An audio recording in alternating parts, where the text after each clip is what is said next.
আমি জানি না, এক্স্যাক্টলি আমি জানি না। আমার কোনো কাস্টম মানে আমার যে মেইন কাস্টম ক্রু তারাই কেউ এখানে প্রেজেন্ট না।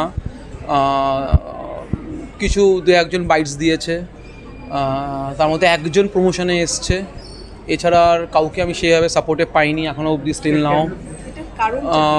আমি জানি না, বরং প্রশ্নটা ওদের করলে ভালো হয়, সে ভালো বলতে পারবে। আমি আমি আমার তরফ থেকে যা যা করার আমি সবই করেছি, ইনভিটেশন দেওয়া, রিকোয়েস্ট করা সবই করেছি। বাট আজকে এই সমস্যাটা কিন্তু আমার না, আমি মেয়েদের ভাষাটা আমার সিনেমার মাধ্যমে তুলে ধরেছি।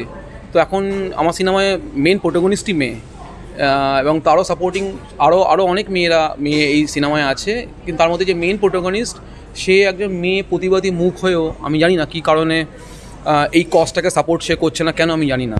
মানে মানে আমি আমি আমি খুব মানে আশাহত এবং খুব দুঃখিত।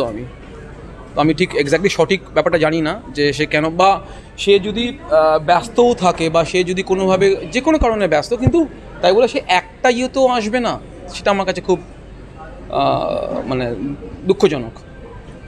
আপনার কাছে কি এই নিয়ে কোনো নোটিশ বা আগে থেকে কিছু করে বলা ছিল, বা আপনি কি কোনোভাবে ইনফর্ম ছিলেন আগে থেকে? অ্যাকচুয়ালি আমি পার্সোনালি পান্ডাকে অনেকদিন ধরেই নক করছিলাম, এবং সে তার ম্যানেজারের মাধ্যমে কথা বলছিল প্রথম দিকে। তারপর একটা প্রমোশনের জন্য তো মানে আলাদা করে কিছু বলার নেই কাউকে, না যে প্রমোশনটা তার দায়িত্বের মধ্যে পড়ে। আর যেখানে বাংলা সিনেমার অবস্থা খুবই খারাপ, সেখানে আজকে লোকে বাংলা সিনেমা তৈরি করতে পারছে না ফান্ডের অভাবে। তো সেখানে অনেক কষ্ট করে একটা বাংলা সিনেমা তৈরি হয়, একটা প্রডিউসার আসে, সেই প্রডিউসারের মুখ দেখে 200 জন লোক এর পেছনে কাজ করে, তবে তাদের বাড়িতে মানে খাবার ওঠে। তো এই জিনিসটা সাপোর্ট করার জন্য আমি ওকে বলেছিলাম যে তুমি আসছো না কেন।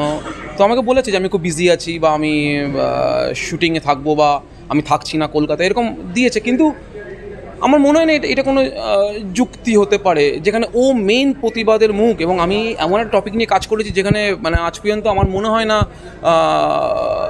ভারতীয় সিনেমায় এরকম কোনো এই বিষয় নিয়ে কাজ করা হয়েছে। মানে আমি তার জন্য আমি নিজে গর্ব ফিল করি, আমার মনে হয় প্রোটাগনিস্টও গর্ব ফিল করা উচিত ছিল। কিন্তু আমি জানি না যে সে ব্যস্ততা বলে সে বাইটস পেয়েছি তার, কিন্তু আমি ভেবেছিলাম যে প্রমোশনে সে আসবে, কিন্তু এতক্ষণ ওয়েট করলাম, এবং আমার হিরোর জন্য ওয়েট করলাম। আমার হিরোর কোনো ইনফরমেশান নেই। আমি ফোন করেছিলাম, সে আমার ফোন ধরেও নি, রিপ্লাই দেওয়ার প্রয়োজনও বোধ করেনি। তারপর আমার তরফ থেকে ইনভিটেশন গেছে, সে বলেছিল আসবে, কিন্তু এতক্ষণ আপনারা দাঁড়িয়েছিলেন, তো এলো না এখনও অবধি। জানি না পরবর্তীকালে আসবে কিনা, সেটা বলতে পারবো না। এটা কি শুধুমাত্র আজকে প্রিমিয়ারের জন্য, নাকি এর আগেও কোনো প্রমোশন?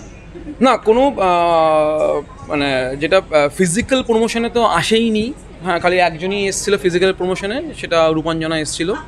এছাড়া আমি কাউর প্রেজেন্স পাইনি, এবং আমি পার্সোনালি ফোন করার পরেও তারা সেইভাবে আমাকে মানে আসবো বলেছে, বাট আলটিমেটলি তারা আসেনি। আমি কারণটা কিন্তু জানি না, আমি মিডিয়াকে বলবো যে প্লিজ যদি সম্ভব হয় কারণটা তাদের মাধ্যমে জেনে নিতে। Thank you.